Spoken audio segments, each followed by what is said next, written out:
Have a seat in my chair with Brittany Nicole. This show is about unlocking the vault on all things hair, from texture, lifestyle, and the psychological effects that we go through from day to day dealing with our hair. Make sure to like and subscribe. Hello, everybody. Welcome back to episode 9 of Have a Seat in My Chair with Brittany Nicole. Today, I have a special guest, my best friend in the whole wide world, Gina, here, blessing us with her presence, and her little dog, Blue, too. That sounds like Dorothy Gale, huh? Or like Wizard of Oz. And her little dog, too. Anyway, so we've been friends for over 15 years? I'll say that. That's like a general broad. Yeah. And I feel like she is the perfect person to be my first guest on this very new podcast that is gonna have some technical difficulties today because, like I said before, I'm not a producer.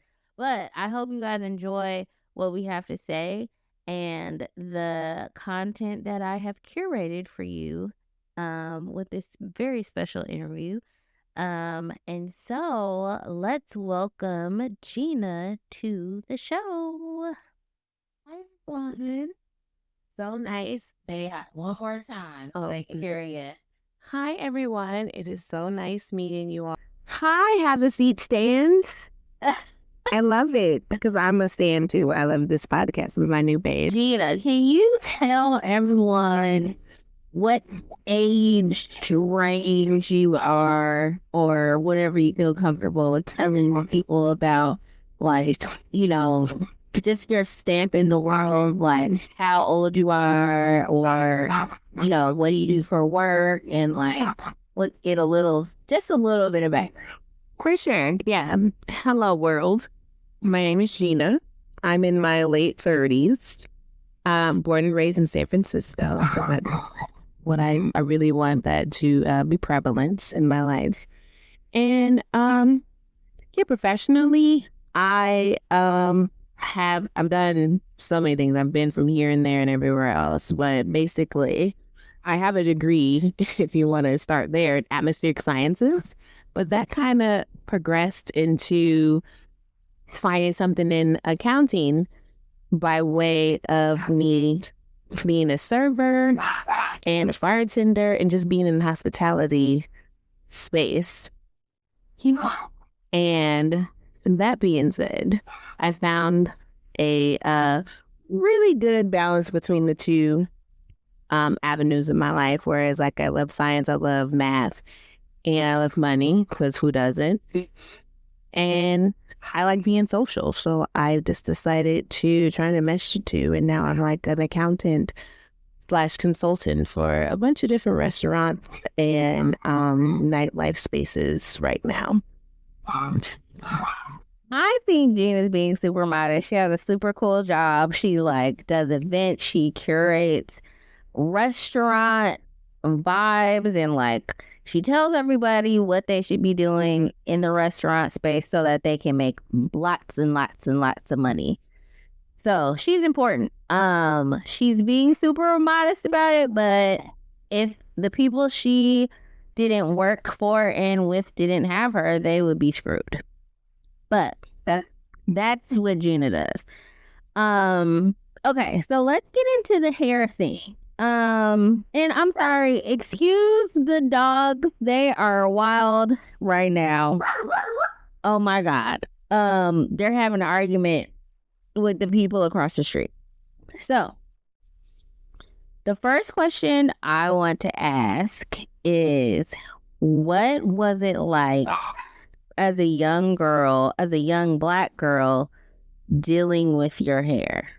Oh, that's such a loaded question, but it's a beautiful question, and I love being asked this because my upbringing, my parents are wild, crazy, militant parents, right?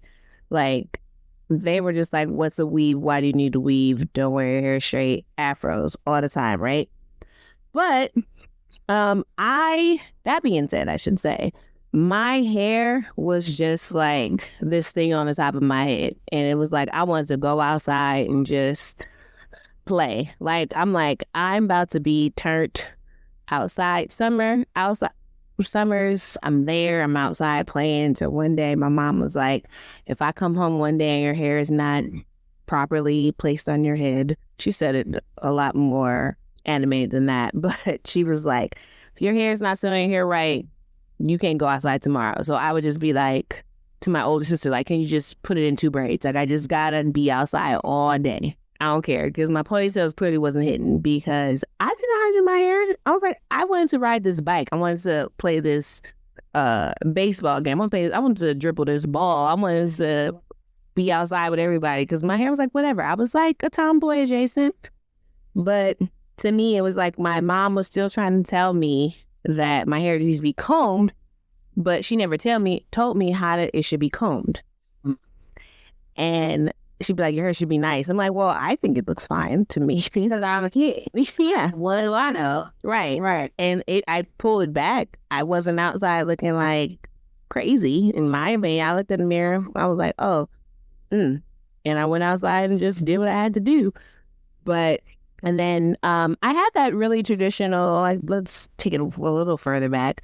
I had a traditional, like, Sunday evening tradition where my mom would wash all of my sister's hair.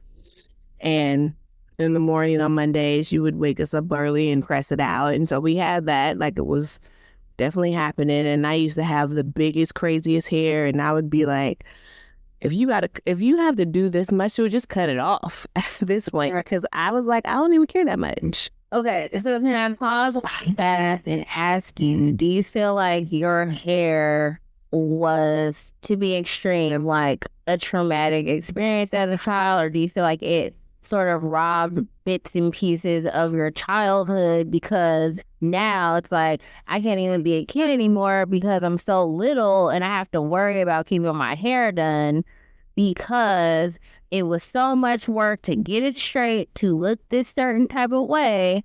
When I see the other quote unquote other kids who are playing and they don't have this problem that I do as a little Black girl in their hair, like, and they're having fun all the time, and now I can't go because now I just got my hair pressed on Sunday.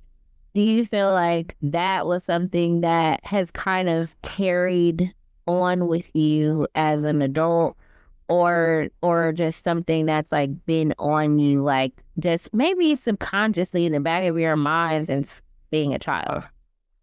Absolutely. And that's a really good way of looking at it, because to me, as I would say, let's frame my life in like stages, right? I would say up until like maybe I was 10, I didn't care 2 cents about my hair. Like, I didn't even care. I was like, whatever. I'm having fun. I'm doing this. I'm about to be outside and everything. But until, I became like maybe 10, 11, 12, I started becoming a, quote unquote woman. And, the boys were looking at me and I wanted them to look. And I tried to like decide to like care about my hair a little more. But at that point, I think I kind of missed the window, in my opinion, that I was like, oh, maybe I should be paying attention to my hair, because I think I was too busy. Like, I'm about to go outside. I'm about to be playing. I'm about to be doing all this stuff. Whereas the only thing I know is just tying it up in a ponytail. And that being said, I think when I was in middle school, which was like a very, very, very tough time for me, just socially, rather, because I'm not gonna lie, I had like quote unquote nice hair, a lot of nice hair on my head, but I didn't know what to do with it. It was just there, doing whatever. The kid was like, your hair nappy, ha ha ha. But I was like, but I don't really care that much, but I still want you to like me. Like, hello, hi. And it was a hard transition, to be perfectly honest. Like, into that where I was like still trying to do my hair, because I was talking to my friends like, oh, I did my hair in the age of myself. I did it in banana peels. I did this. I was doing my hair in twisties and all that stuff. It was like, I can't do any of that. Where I would have to depend on my older sister. But There, I don't understand. I have to be nothing but my own older sister. Yes, so I depended on my sister, or I depended on my mom, who was, she worked 40 hours a week, 5 days a week. So she wasn't really available for me Monday to Friday. She was like, I pressed your hair, you're fine during the week. So my older sister, who I depended on a lot for my hair, who would every one time when she would have a hair per bud and say, oh, I'm about to do your hair heckin' nice today. And I would be really excited, like, oh my God, yes, do it. It's gonna be so much fun. I'm gonna be all fly, and everyone then ask me about my hair one week, and then the next week I just have this what I can do. And what was that? And it was all this it was bad. Middle school was really bad for me as far as not hair, yes, a huge big part of that, but image alone was just I know I'm something else, but no one else can see that, and I don't know how to break through with that, and it's I don't have the tools to break through with that. And to be completely honest, one time I got my hair braided and I cut my braids out, and I had this wild asymmetrical thing going on for a long time because I cut them out, and I was like, oh, Cut them out. nope. And I was like, don't nobody cut my hair, because that one side is hitting the back of my shoulder blade, and the rest of it is hitting my shoulder. And yes, it was that dramatic. Okay. Can I pause you? Yeah. Okay. I think so many good things just happened with that story. As a hairstylist, and as I see children and clients with their children, I think it's so important for you to keep your child a child and not put the stress of them having these particular hairstyles in order for them to stay cute or be beautiful, or to fit this narrative of what a little Black girl is supposed to be. I put the responsibility on you to put them in a style where they don't have to worry about what they look like. You're the parent, and you're supposed to keep them together. They shouldn't be 2 years old and 3 and 5 and 7 and 10 worried about not playing and sweating their hair out. I don't think if it's that deep, don't get their hair straight. Put it in something that they don't have to have the responsibility and the burden of taking care of, because it keeps going and it sticks on you even till today. That's why, in my other episodes, I'm that's why we don't work out and go to the gym, because of stuff like that. And also, too, if you want your child to keep themselves up as well, give them the tools to learn how to comb their hair. I don't care how many kids you have. Each kid individually needs to know the skill to do it. Don't burden their sister. Don't burden the other sister. Each child needs to know what to do, because someone's going to lack, and someone's going to suffer, and someone's going to be reliant on someone else. So when they get older, they're still going to be in the same situation, and the disappointment will follow. It's going to keep going. And that's why when you go to the salon and the person doesn't come or whatever, and you get the bad service, you just have this instant hole in your stomach of oh my God, now I'm not pretty anymore. I'm not going to be able to go out now and do this, because it's I don't know how to do my hair.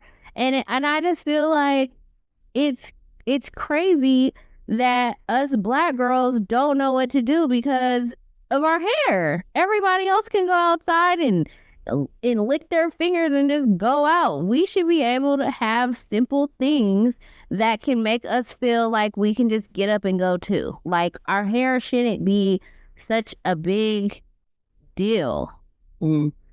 That's real. And I just want to double back to where I was kind of stating how my parents are super militant, crazy militant. I didn't even know what the 4th of July was for the long time, what that really meant. But to that point, they would say, you Black, you gotta have natural hair. Your hair gotta be natural and everything. But where someone would be like, yeah, they pressed it because it was like to be manageable and everything. However, if I want it bone straight or if I wanted like a weave or I want anything else, they was like, no, you're not white. You're not about to put that in your hair right now. And I was just like, well, I just needed something to get me by so I can look decent in what I thought you thought was decent so I can go outside and play. That's all I wanted to do. So it's just like a really wild kind of double standard that I just was like, I don't really know. And I guess we're going to get to this later. But to this day, I still not do my hair. And it's it's a gift and a curse, I guess. It's not a gift at all. Okay, so let's go to the next question. What is your relationship like with your hair today? How do you feel about it? Do you like it or do you hate it? To be perfectly honest, I hate my hair. I do. That is bad for me. And it's not that, okay, I think it's like a bigger thing, right? It's not that I hate my hair. I hate having to deal with my hair, right? Like, I don't really want to deal with what's on top of my head.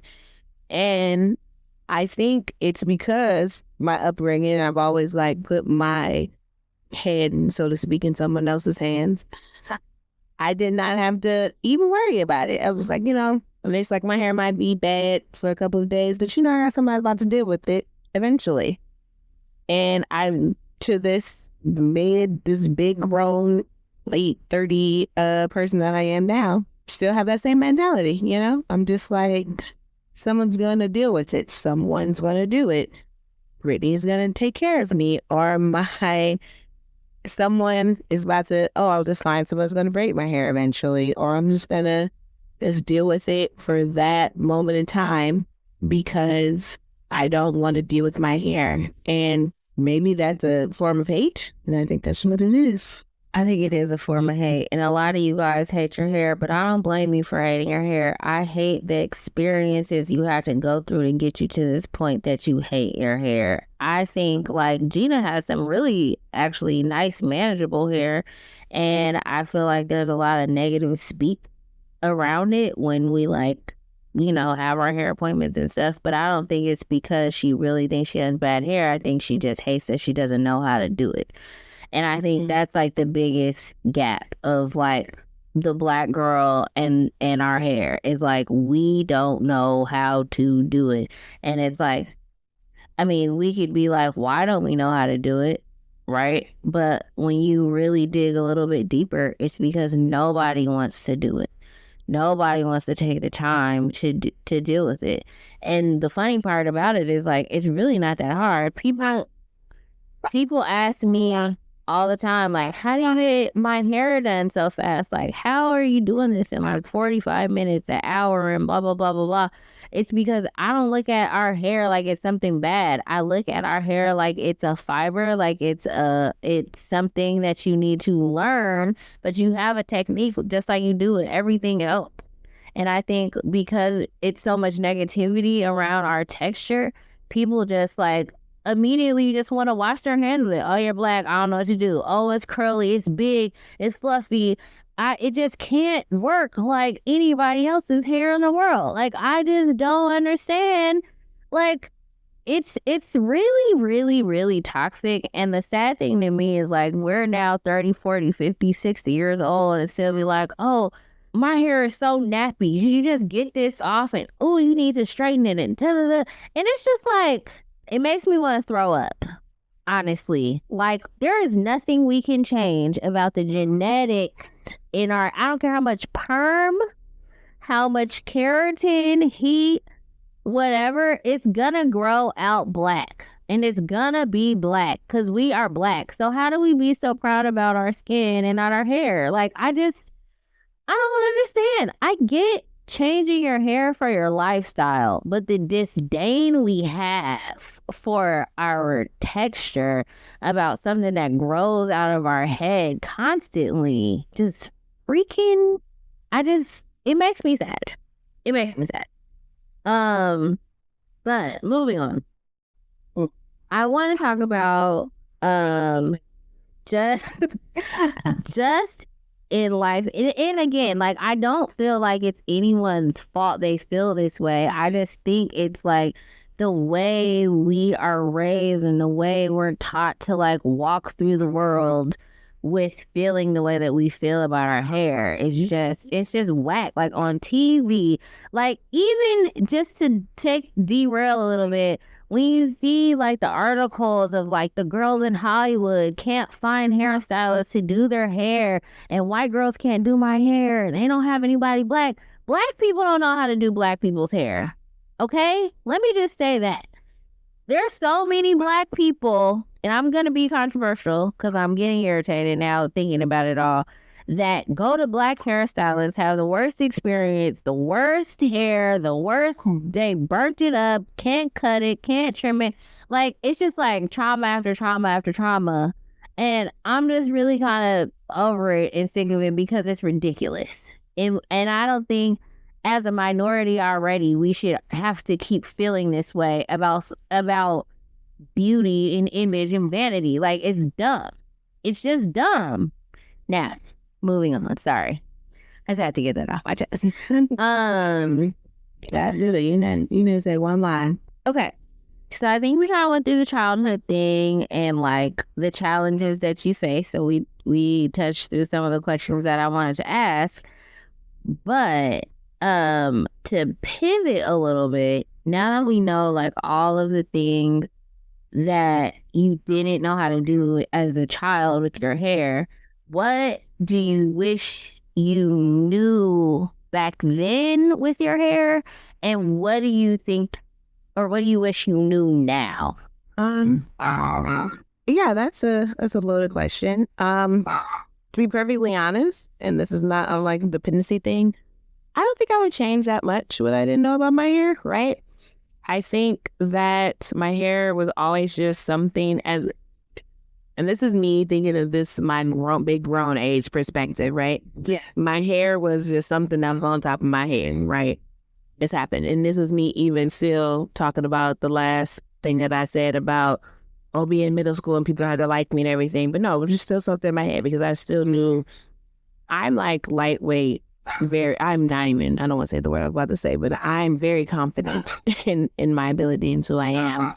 But at the same time, I don't know if I would change anything then, but I really wish now that I can do, right? I think wish I was confident that I can like wear a regular ponytail, like, or I can just do very simple things to my hair. I just feel like when my hair is done, it's like, it's done. Like, it's in braids or it's in like a style.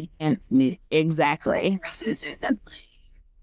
Or not even an enhancement, so to speak. It's like my hair is like up in a ponytail, but it's like someone else did this ponytail for me, and it's like this thing like, oh, I got my hair done today. Like, look at me. It's not, my hair is always like this theatrical thing where I don't think it should be, but in my head it has to be. Like if it's not done professionally or not even that if someone else did do it. Yes. If someone else didn't do it, it's not done. And I think that's what exactly, like, I will take that From childhood to the day I die. That's what I'm saying. Someone else has to do it, because when I was going outside playing and running around and everything, Mom was like, it's not adequate to her. And it's like, well, I pulled it back. I thought it was fine when I left. But at the same time, she was telling me it's not done. And I was just telling my sister, like, just put it in like some braids. Or one time she did my hair this really cute style that I hated at the time because I was like, I'm trying to go outside. She did my hair like the brat. Remember those little rat-tat-tat little rubber band things? And it took forever, but when she did it, I was like, oh, this is so dope. My cousin did my hair like my favorite ever. And it had all these barrettes. Mm-hmm. That was the only like one. Maybe she didn't do none, but that was like my favorite hair ever. Mm-hmm. But those things was like, yeah, it was dope. Cause like, yeah, my hair is done. Like someone sat there and like, let me do your hair. I like that. Like, let me do your hair. Like, I gotta do someone gotta do my hair. So Gina likes being pampered. So what it sounds like. She likes people providing services for her. Which isn't bad. It's not bad. It's nice to, like, you know, somebody doing something for you to make you beautiful. So okay, you work in corporate America. And we know being Black in kind of like a white space can feel a way. I mean, I've heard it. I don't work in corporate America. I don't think I do. I don't. It's here in corporate America. It could be, but I think I live in Brittany, America. I don't know. But Gina definitely works in corporate America. And she deals with a lot of like white men, I would say. And some I've heard some interesting stories. She's gonna tell us her experience with like being Black and like just, you know, having to consider an image maybe in certain scenarios and certain spaces and like what that like with the hair thing and being like a Black woman. Ooh, you didn't send me it. Was there a question? I'm just telling you. We just want to hear like your experience. All right, the hair thing and like, you know, the people dating you when you check your hair. What that like? I feel like I don't necessarily where this style works, or you know what I mean? Absolutely. Yeah, I think I can speak to both of that. Thanks for clearing that up. So there's been times where, you know, everyone knows Brittany's a fabulous hairstylist, right? And that being, she's one of my best friends, not if not my bestest friend in the world. Like, she's like, let me just do this. Let me do this here. I'm gonna do this. And there's been so many times, and you can attest to it, where I'm saying, I can't wear that because I'm bartending right now. Or let me back it up for just a little second. So yes, I'm in corporate America now, but I did out for years, right? I grinded out. So when I mean grind, I mean that there was a point in my life where I worked 2 years straight, 7 days a week while going to school. So I was like grinding. It's like, I can't really have this very beautiful, in my head, dramatic hairstyle while I was being a waitress. Or like I can't pull my hair back when you got me in this like amazing style. I was like, you know, I gotta wear it to work. I gotta be normal. I gotta fit in. I gotta do this shit. I gotta make this money. And all that being said, I would just kind of dim my light, I think, right? And just saying like, I can't do this because I have to do that. And then that I would actually 100% say translated when I graduated and did get a degree and got into like really the real corporate space.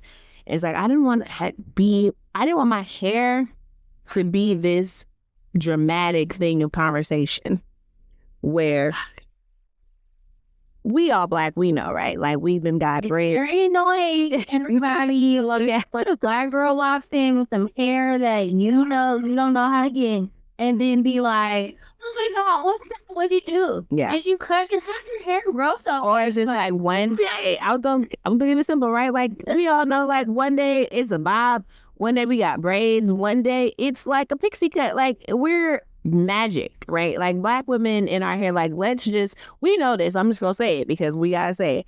Our hair is like magic, and the things that our hairstylists, as I pointed out, Brittany, can do with it is just this thing of beauty and this thing of art, and it should be on a canvas and should be in any museum, right? But however, sometimes we don't know how to wear that shit, right? Pardon my French. We don't know how to do that or wear that in the world. So sometimes I would not even judge. It's like, I don't even want to be the focal point right now. Thank you. A spectacle. It's like, I literally wanted to do this because I was tired of doing that. And me being Black, I can do that. And sorry that you cannot. And not to be like this big old political thing, but that is what my experience is, and I love being the bathroom, and I'm like, that's what I can speak to. Okay. I'm going to chime in. Hi, everyone. I just want to come in with a little bit of like technical reasons why Black girls can do so many styles a lot of people cannot. It is because our hair can hold a lot of weight because it expands and constricts, or like, you know, it can expand, like stretch out, and it can shrink up when it dries. So that means like things and styles aren't just gonna slide off of our head. And so like when we do braids, they don't slip, they last very long. When we have weaves, they can hold because when you wash it, after it dries, it tightens back up on our scalp. So like a lot of the reasons why we can do certain styles is because of the hair that people think is so bad is actually like a 10-in-1 fiber. It could do 10 things versus like someone's that can only do one thing. You know what I mean? So that's why our hair can do a lot of things, and that is why it's magic. Like we have like, it's like wool or cotton, and cotton can be in so many different things, and wool can be in so many different things versus like silk or like a silkier type of thread that can't really do a lot of things. So just want to say that. Yeah, magic is what I think. Yeah. It is that. Thank you for but going out. So I have what hairstyles thing on there. Just you know, I don't like smell it. Yeah. I agree, but magic is a it's magic. It's a great way to say it. But in the same realm, right? Like I would be in a space where I would maybe have braids one day or this not one day, and everyone would lose their head. And it's like, well, I was just trying to make sure that this project gets done, or I'm trying to get this raised today, or, you know, just things that I'm just trying to get things done because my hair is important to me. However, that's not important to me right now because I'm at work. I'm clocking it. I'm clocked in. Clocked in is a different thing. And to give you probably what you're looking for is a very like distinctive example. I can give you so many, but one that always did point out to me is I was in this company, and I think I was just a manager. Not just, because a manager, I guess that's good depending on who you talk to, but I was maybe like, thinking rankings, I was maybe like fourth in command, looking at it like that. And there was this other woman who was like maybe a hair empty, and she was looking for an assistant, and a white woman, if you will. And she was going, oh, you know, like we were cool, like we were friends. I was like, oh, how's assistant going? Every day she would like interview people for like an assistant position. And I would ask her like, oh, how's it going today? And we would have like real like banter like over the water cooler, you know, and say, this happened and that happened and this person. I was like, oh yeah, well, you got to make sure you pick the right person. So this one day, she found a person, in my opinion, that I thought was great fit for her. And so I was like, oh, I see you interviewed so-and-so. How did that go? She says to me in the most bluntest and direct English, Gina, I couldn't hire her because y'all had the same hairstyle. What? Yeah. And we both had braids. I'm like, wait, what? And Brittany know I am a jerk. And I live for making people look awkward and awkward situations, especially when they say awkward things. I was like, well, you know, you and Josephine have the same hairstyle, but did that ever interfere in everybody else's work? Yeah, she had this blonde little, straight hair. And so I was like, but y'all seem to work out fine. Why can everybody be blonde, but everybody can't have braids? Wild. What?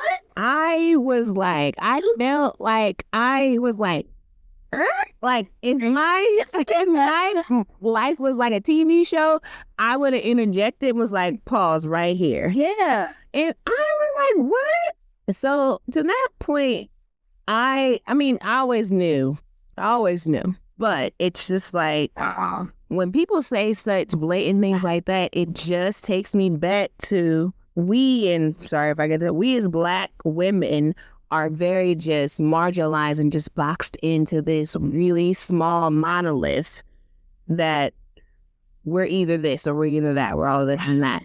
But the fact that she told me straight up that she could not have two people in the building with braids, the point aside, braids can come out in 2 or 3 weeks.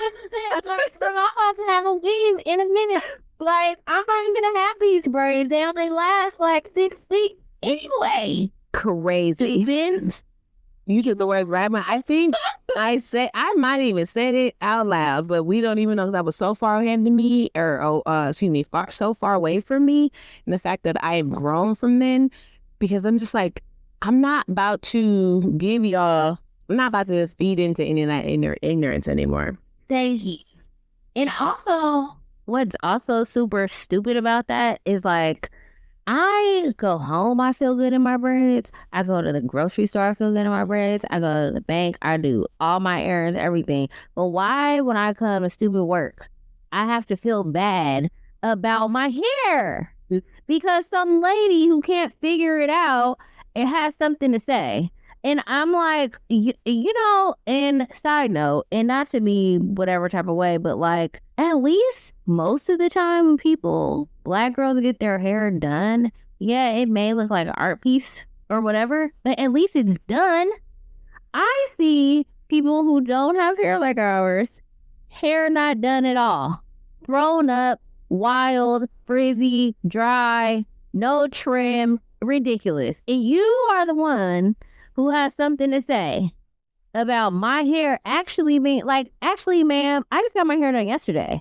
Parts clean, scalp shiny, clean, everything. And you with the frizzy, dried up hair got something to say to me, who clearly just left the shop yesterday. Right. It's just wild. I'm just like, that's crazy. And I don't want to be like, be contradictory. That's the word. Thank you. Because I said earlier, like, I have to have my hair done to feel okay, right? Like, when my hair is done, I'm okay. But I do that for me. I don't do that to be on this pedestal. I do that because my hair is done and I feel good about myself. Okay. Thank you. Very well put. But on that same accord, where I've been raised to be very pro-Black, I am, and I don't want this to not, I mean, probably does, but however, where someone that comes to me and says, oh, I can't hire someone because y'all the same hairstyle, I was like, so you're telling me there's not enough room for two of us to have done, quote unquote, hair in here? Because that person feel good about themselves? They can't also be in the same corporate space. And I've been very fortunate, right? Like, I'm a successful woman, and it just really is disappointing to me. Not disappointing. It's like frustrating. No, it's frustrating. But it's frustrating. Like, really pisses me off to the point that I want to literally fight, but I'm not going to. But it's just like, how do you diminish someone that low because you can't understand the magic? I have magic circled on my notes here. The magic that Black women, or just anyone that has that self-confidence, that self-confidence that they could just move through their life. I was like, this is one aspect of me. Like, on Tuesdays, I got my hair done. On Wednesdays, I go to gym. On Thursdays, I save the world. Like, it's just something that I do to make me feel good. I think it's like as simple as wearing your favorite color to work. Like, if I get my hair done, it makes me feel just as good as when you go and wear that ugly pink sweater every Friday. Like, it's the same thing. But I don't say anything about your sweater, your pink sweater that had the old that your grandma gave you. You know what I mean? Like, I'm sure it's a nice sweater. Yeah, but maybe I like my braids the way you like your sweater. So just be quiet and move on, right? Amen. Okay. I think that was good. Now, we're getting okay. What is hair like, Dani?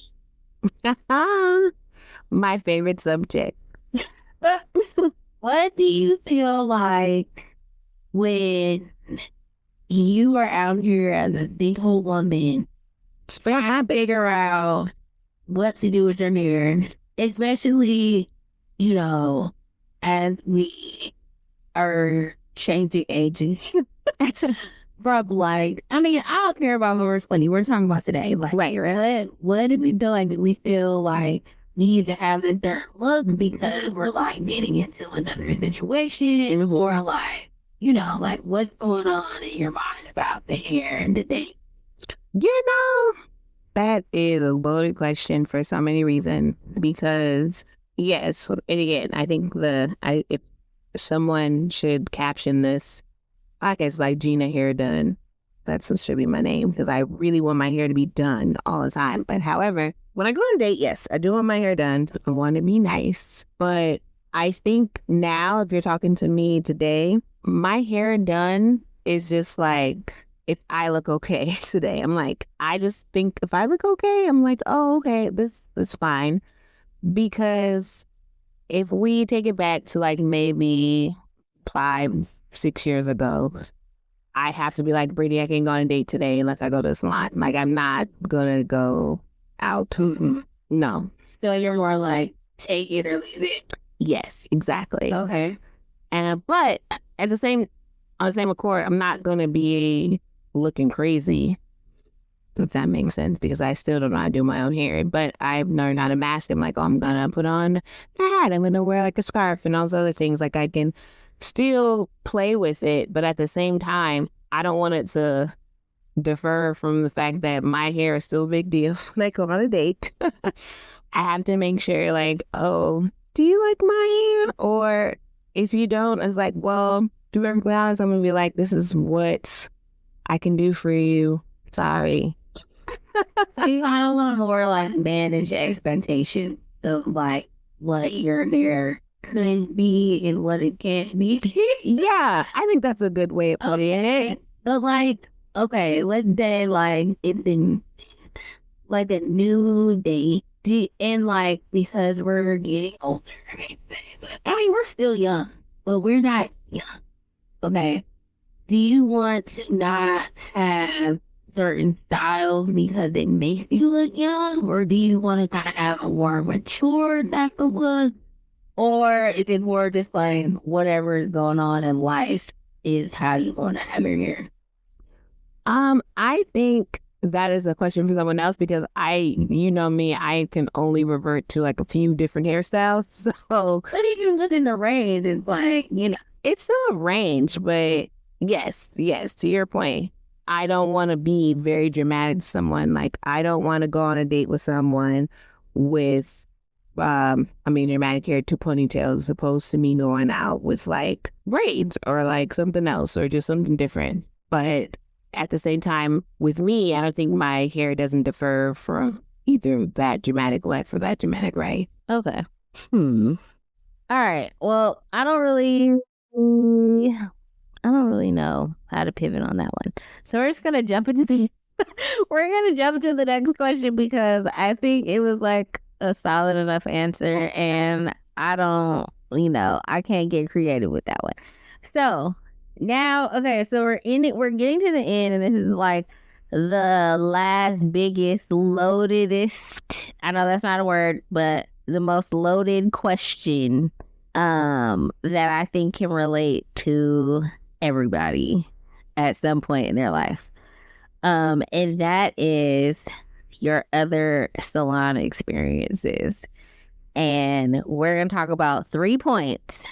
Okay. I'm going to say them and then we're going to go through them. So I want to know your terrible salon experiences because I do Gina's hair most of the time, but occasionally she gets fancy and does stuff outside of my menu and my services, and I'm not going to do it.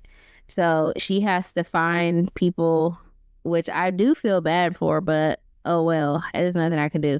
And then, those are always some crazy stories. And then I want to go through some 3 questions after that, after we talk about this. So, can you tell us 2 stories that stand out when you had to visit some other salons and what that was like for you? Oh, there's so many, but there's two that's really, really hurts my heart and very detrimental. There was one time where I really wanted this like really nice crochet style. I really like the natural kind of crochet. And this one woman said, oh, I can put it in. It's going to be great. It's going to be nice. I can install it. And the install felt good and everything. And I was like, oh, I feel great. Yes. And it was all in. It was done. It was fast. And I was like, oh, I can't wait to see the end product. I look in the mirror and I look like Bozo the Clown and no lie and crazy. Like, I looked crazy. So I said, okay, thank you. But like, can you kind of, and granted, I know nothing about hair terms or everything. I was like, well, can you shape it, maybe cut it, layer it, and make it look nice? Like, give me what I wanted on the picture. What I wanted on the picture. Maybe I should have said that first. Because like, everybody know we go in there with a picture. I want this. Can you do this? Right. And the stylist says, I can do that. Yes. And then the install happens and it's happening. And I'm like, oh, look at all those details she's putting into it. I feel good. And yes, that, and I, again, turn around to that mirror and it's just in my hair. It's just, y'all seen when crochet come out the back, it look crazy. It's just, you look like kind of like Sideshow Bob a little bit. And that's how I look, like a black Sideshow Bob, because it was like black hair instead of red hair. And I was like, what was this? And this woman goes, well, I don't really know how to cut it. I can just put it in. So I was like, wait, when we talked about this, I said, can you make me look like this? And you said yes. And she was like, well, maybe someone else can fix it. In my head, I knew that someone was going to be Brittany, but it's like, how you know I have Brittany to fix it? Oh, what called on an island vacation? It's just rude.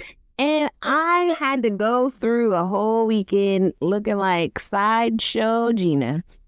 It was wild. But I was like, whatever. I made that bed and I'm going to lay in it. And this is what's happened. I was shaking my head all weekend because that's what's going to happen. And there was a really, really sad time that really hurts my heart. So hairstylists lying about their skill level. It's sad. It's sad. It's like lying on a resume, but not. I think it's worse than lying on a resume because it's like saying you know how to work a nuclear bomb, but you can't. Or like, yeah, I know how to. Right. Of course, I can do open heart surgery. Right. No. Oh. It's awful. Dang. Okay. What's the other story? I want to tell everyone about when you went to East Oakland that time. What did you get? Some braids, some crochets? Oh, I blocked that from my life. And the lady was trying to turn to you like, I'm late.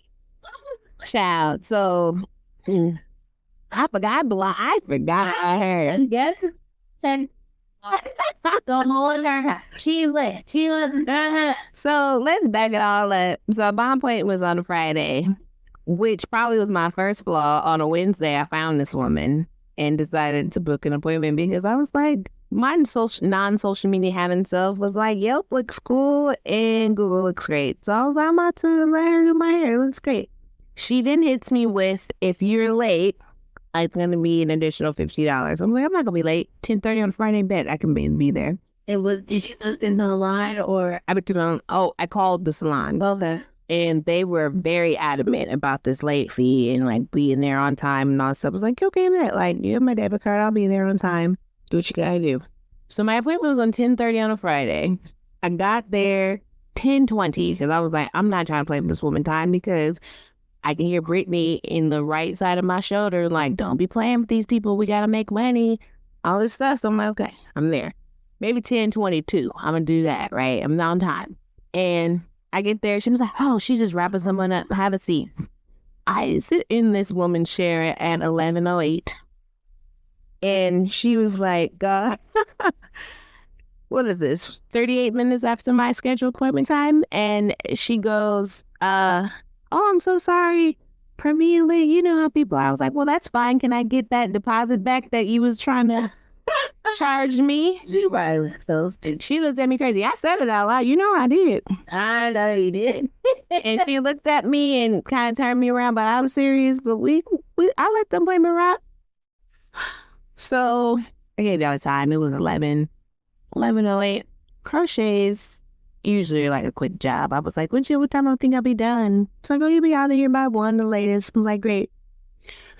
I'm texting Brittany at this point, maybe like 2 o'clock. And like, she's not even halfway done. And she was asking me how much hair I have. And I was like, oh, I got 4 packs. She was like, oh, that's so much hair to wear at 4. She was like, oh, I'm running out of hair.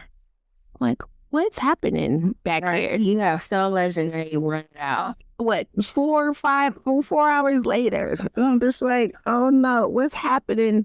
And she was only working on you the whole time. It wasn't no moving around and everything, and she was trying to talk to me, and I stopped talking. After a while, I can't banter after a while. So she was telling me something. I was like, hey, so what's going on right here?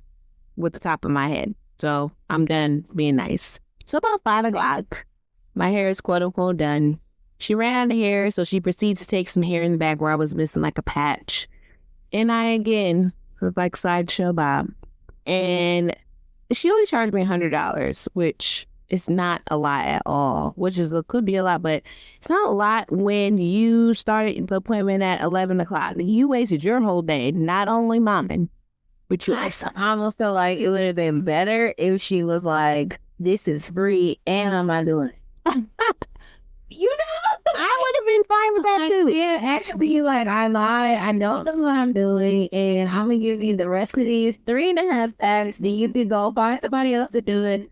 I'm not gonna charge you, and you have a good day. I'm having a good day. I wish we could split screen to how my hair looked that day, because I was like, today I am not my hair. Like, I can't be it. Like, I'm just gonna look like this for a while. I just think, like, what is it? What's that phrase? Don't over promise and under deliver. Especially if you're charging a service. Like, if you just can't do it, it's okay to be like, I don't know how to do that. And sometimes you get in situations as a hairstylist when you think like something's gonna go your way, and then you're just like, oh no, this is going completely left. But that's when you say, oh no, ma'am, actually the tides are turning. And Gina's getting mad over here. Sorry, I didn't mean to upset you. But like, it's okay to bow out gracefully, because people would rather keep their money and not have their hair done, I think, than to spend money and have bad hair and waste their whole entire day. So if you're a hairstylist out there and you don't know what you're doing, just say that. It'll save your reputation and maybe a bad 1-star review on whatever, wherever people can review you at. But that's really sad. And we just need everyone to do better. You know what I mean? Like, everyone understands you run late. You can run late, but if you're going to have all these rules in place, you need to have a backup plan when it goes in reverse on you. And then, like I said, don't offer services you can't do. And if you inconvenience a customer like so much, just sometimes you gotta take an L and just do it for free, or don't even do the service at all. If you want to feel like, you don't want to do something and don't get paid for it, just don't do it. That also works, so that's just a side note. So what advice, as we wrap this up, would you give to any women out there trying to find a stylist, or maybe, I know you haven't necessarily moved to another state or anything like that, but like, what is something that you could say after your experiences you would definitely look for moving forward from a new hairstylist, or trying a style you never tried? Like, what are you going to do differently now when you look for somebody to do something for you? Yeah, I think my mom's greatest advice comes to mind, where there's no such thing as a dumb question if you know the answer. So I ask 1,000 questions, and A, if this person starts getting annoyed, I'm already about to be like, nah, this ain't going for me. B, it's like I am going to look at a extensive portfolio of this person's hair, get like a clear understanding of their background and what they're doing and everything. And I think just in short, there's just no way I'm going to just sit in someone's chair based off of a few photos that I see online. But like, you do good singles. Are you free on Tuesday? There's literally so much research that I think we as adults put so much research in everything else in our lives. But with our hair, I think we see this picture and like think we can copy and paste it to our heads or our experiences and like our literally fibers of our hairs. It's not gonna work. And with me, I know a lot, maybe you guys have that good friend, not to say like Brittany's clearly one of my best friends, but even if Brittany wasn't my hairstylist, I would be like, hey, talk to my friends, like, what do you think? I want to do my hair like this. This girl said she can do da da da da da. And, just talking it out. It's like, it's something, and I say this if it's something like very dramatic of a hairstyle, right? Like not just like, maybe it should be just a wash and press, I guess, right? We shouldn't be that anal when it comes to that stuff, right? I don't know. As I look at Brittany, like, yeah. Yeah, I guess you're right. Anything new, it doesn't just have to be phrased. Yeah. Anyone touch me? Yeah, I guess you're right. Like, would you let any man touch you? I don't know. I just threw that out there. But I guess I think I was going to. I don't know. Like, people are creepy and like have energy, and like some people just don't want the best for you. And I think talking it out, you can kind of find out. And not. This is like, oh yeah, me. Like I got.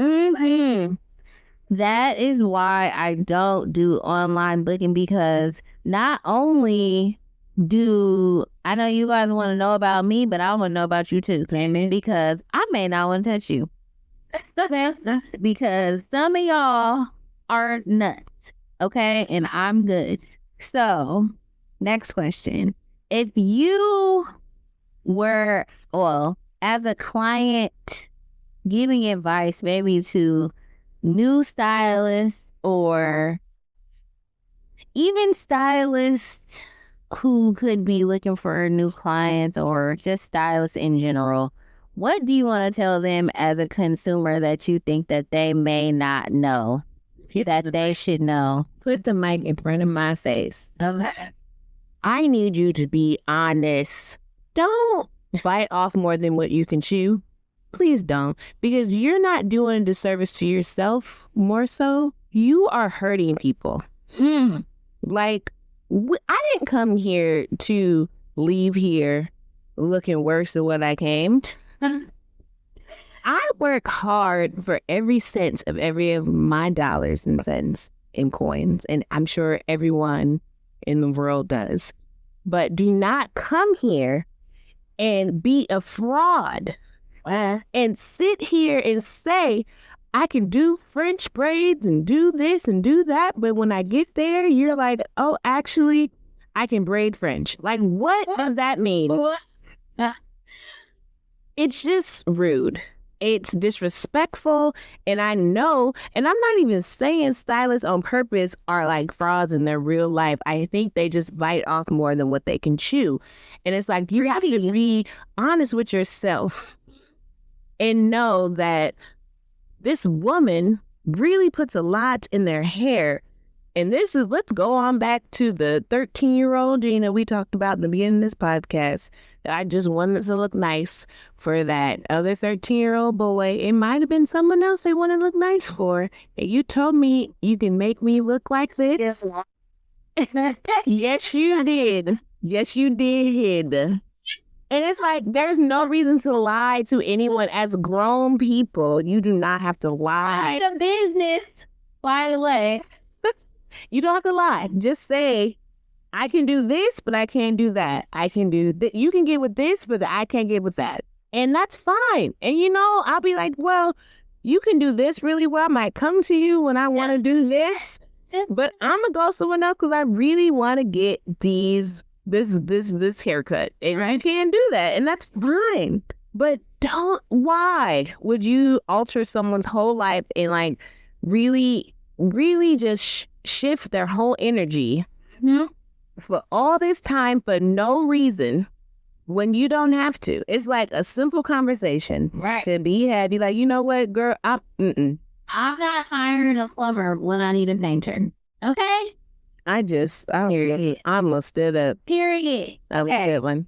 So, last question to the little Black girls, the young Black girls trying to find their way in their image and navigate with all of their trauma coming their way. What advice would you give to them?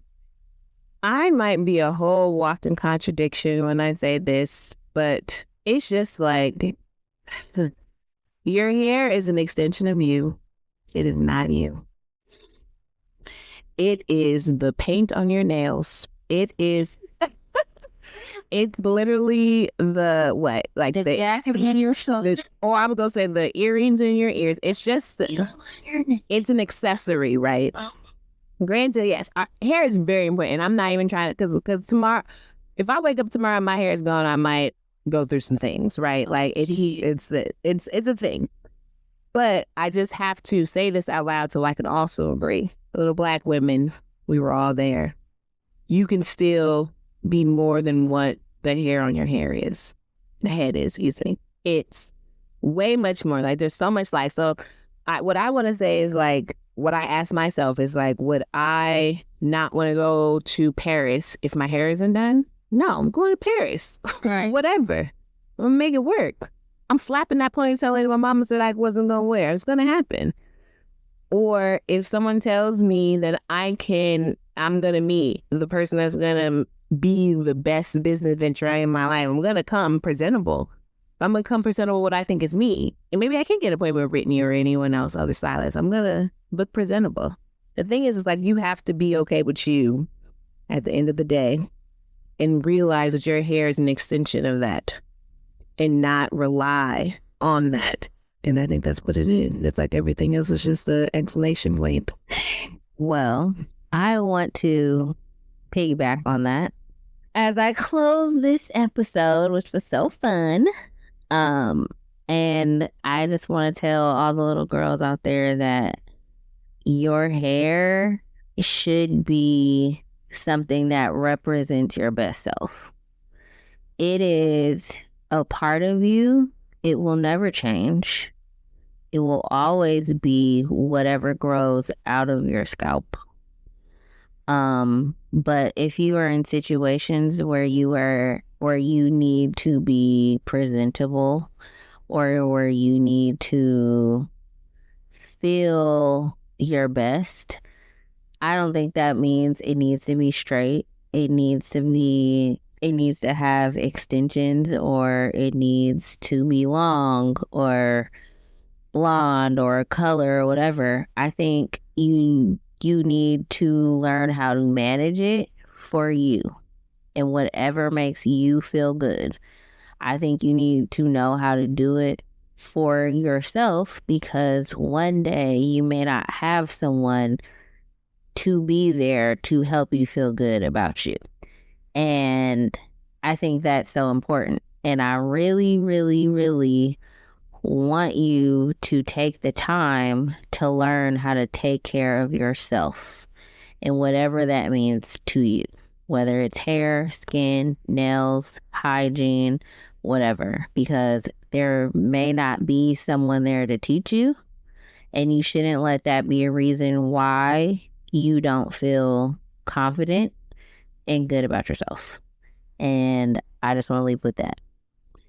Thank you, everyone, for listening. Let's thank Gina for coming and spending her precious Sunday with us. We had so much fun, and we will welcome her back soon.